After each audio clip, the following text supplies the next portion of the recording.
کہتے ہیں کہ جی بچے جو ہیں میرے وہ بہت ضدی ہیں، بات بھی نہیں مانتے اور پڑھائی میں بھی توجہ نہیں کرتے۔ سب سے پہلی بات تو یہ ہے میری بیٹی کے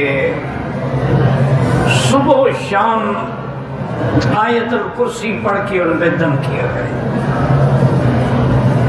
آیت الکرسی جو ہے یہ ایک عظیم نعمت ہے اللہ کی، اس میں اسم اللہ الاعظم ہے، ایسا اسم اعظم ہے الذی اذا دعی بہ استجاب، کہ جب مانگو تو ملتا ہے۔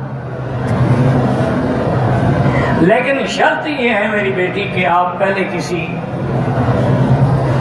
قاری سے آیت الکرسی کو صحیح پڑھنا سیکھ لیں کہ ہم نے اس کا تلفظ کیسے ادا کرنا ہے۔ دوسرا یہ ہے کہ پھر جب پڑھے تو اس کے ایک ایک حرف پر آپ کا ایمان اور عقیدہ ہو کہ اللہ لا الہ الا ہو، کوئی معبود برحق نہیں مگر اللہ، الحی القیوم، جو زندہ ہے اور کیا اس کے بعد بھی زندہ رہے گا، جس میں کبھی فنا نہیں آئے گی۔ ایک ایک لفظ پر آپ کا ایمان۔ تو انشاءاللہ ثم انشاءاللہ ہر نماز کے بعد، صبح کی نماز کے بعد اگر بچے ہیں تو ہاتھوں پہ دم کر کے ان کے بدن پہ پھیر دیں۔ اگر وہ نہیں ہے مثلا مدرسے چلے گئے تو آپ پڑھ کے دم کر دیں، تو ان پر جو شیطانی اثرات ہوتے ہیں نا وہ ختم ہو جاتے ہیں۔ جب شیطانی اثرات ختم ہو جائیں گے پھر وہ فرما بردار بھی ہو جائیں گے، پھر تعلیم بھی حاصل کریں گے۔ اور دوسرا بیٹی غلطی ہماری ہے، ہمارے دماغوں میں جدید معلومات نے یہ بات بٹھا دی ہے کہ جی بچہ جو بھی شرارت کرے اس کو مت روکو، اس کو ڈسٹرب نہ کرو، بڑا ہوگا خود بخود ٹھیک ہو جائے گا۔ یہی غلطی ہے بنیادی۔ بچے کی تربیت جو ہے ویسے تو ماں کی گود میں ہوتی ہے، لیکن جب 4 سال کا بچہ ہو نا تو اس وقت سے اس کی تربیت کا لحاظ کریں، اس کو وضو سکھائیں، کلمہ شریف سکھائیں، اللہ کا نام سکھائیں، اپنے ساتھ کھڑے ہو کے نماز پڑھنا سکھائیں، باپ کو بڑی پکڑ کے مسجد میں ساتھ لے جائیں۔ اس وقت سے جو آپ تربیت کریں گی نا تو نقش کل حجر ہوگی، ان کے دلوں میں نقش بیٹھ جائے گا، پھر وہ کبھی نہیں بھٹکیں گے۔ آپ حیران ہوں گی کہ یورپ میں، لندن میں، امریکہ میں، اب تو میں مدت ہوگی سفر نہیں کرتا، لیکن پہلے بھی ہر سال مختلف ملکوں میں جاتا تھا، تو میرے کئی الحمدللہ وہاں بڑے بڑے لوگ دوست ہیں، تعلق والے ہیں، ان کی لڑکیاں بڑی ماڈرن ہیں، اور کوئی ڈاکٹری میں ہے، کوئی انجینئرنگ میں ہے، کوئی ایم بی کی کلاسیں کر رہی ہے، کوئی آئی ٹی کی کلاسیں کر رہی ہے، پڑھی لکھی بھی ہیں، خوبصورت بھی ہیں، لیکن یقین کریں کہ لندن کے ماحول میں رہ کر وہ تہجد کے لیے اٹھتی ہیں اور ایک لمبی چادر سر سے لے کر پاؤں تک اپنے پورے بدن کو ڈھانپ کے باقاعدہ تہجد۔ اب جو لڑکی تہجد پڑھتی ہوگی میری بیٹی، وہ فرض نماز چھوڑے؟ ممکن ہی نہیں۔ کیا ہے کہ وہ بچپن سے ان کی تربیت ہے۔ یعنی اب ہمارے اپنے ملک میں، پاکستان ہو، ہندوستان ہو، بنگلہ دیش ہو، اسلامی ملک جتنے ہیں اللہ سلامت رکھے، ہمارے مدارس میں بھی بہت کم مدرسے ہیں جن میں تربیت ہے،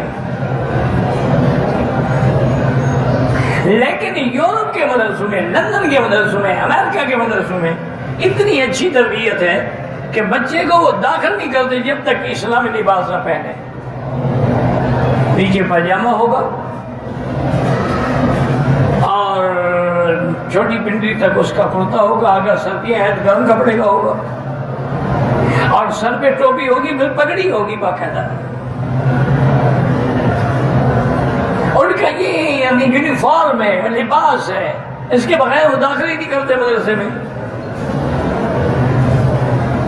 اور پھر یہ قاعدہ ہے کہ جو بچہ دو نماز کی جماعتوں میں غیر حاضر ہو جائے اس کے مدرسے سے نکال دیا جاتا ہے۔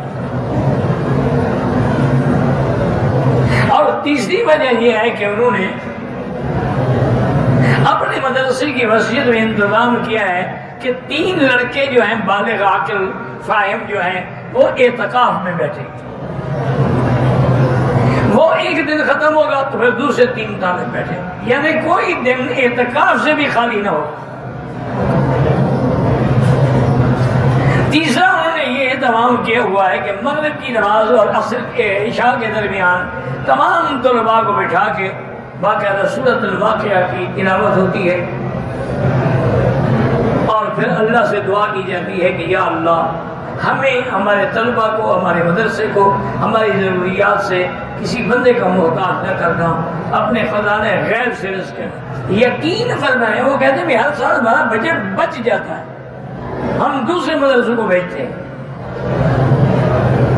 تو میری بیٹی جب تک تربیت نہ ہو کر بعد میں رونے سے کوئی فائدہ نہیں ہوتا، لیکن بہرحال اب بھی کچھ نہیں بگڑا، آپ کو احساس تو ہے نا۔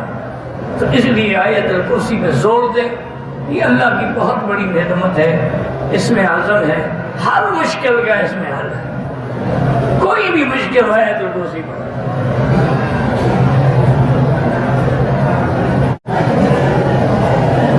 اولاد کے لیے سب سے بڑی جامع دعا جو ہے قرآن میں، ربنا هب لنا من ازواجنا وذرياتنا قرة اعین واجعلنا للمتقین اماما۔ اور اسی طرح علماء نے لکھا ہے کہ اگر آدمی ہر نماز کے بعد اول آخر درود شریف پڑھ کے 7 دفعہ یہ دعا پڑھے، اصلحنی فی ذریتی انی تبت الیک وانی من المسلمین، تو بچے فرما بردار ہوں گے، اگر نہ فرمانے تو وہ بھی فرما بردار ہو جائیں۔ نافرمان بچوں کے لیے یا ذا الجلال والاکرام، یا ذا الجلال والاکرام کم از کم ایک تسبیح روزانہ پڑھ کے دعا کیا کریں۔ کسی کے نام سے زندگی پر فرق پڑتا ہے؟ کوئی فرق نہیں پڑتا۔ یہ لوگوں نے بنا رکھا ہے جی نام بڑا بھارا ہے۔ ابو جہل کو تو بھارا نہیں لگا بدبخت کو، نہ ابھی لہب کو بھارا لگا، نہ فرعون کو بھارا لگا، نہ حامان و قارون کو بھارا تمہیں لگتا ہے؟ بعض لوگوں نے وہاں میں ڈالا ہوا ہے کہ کسی طرح سے یہ بیچارہ پھنسے اور روٹی کما کھائے کچھ اندر۔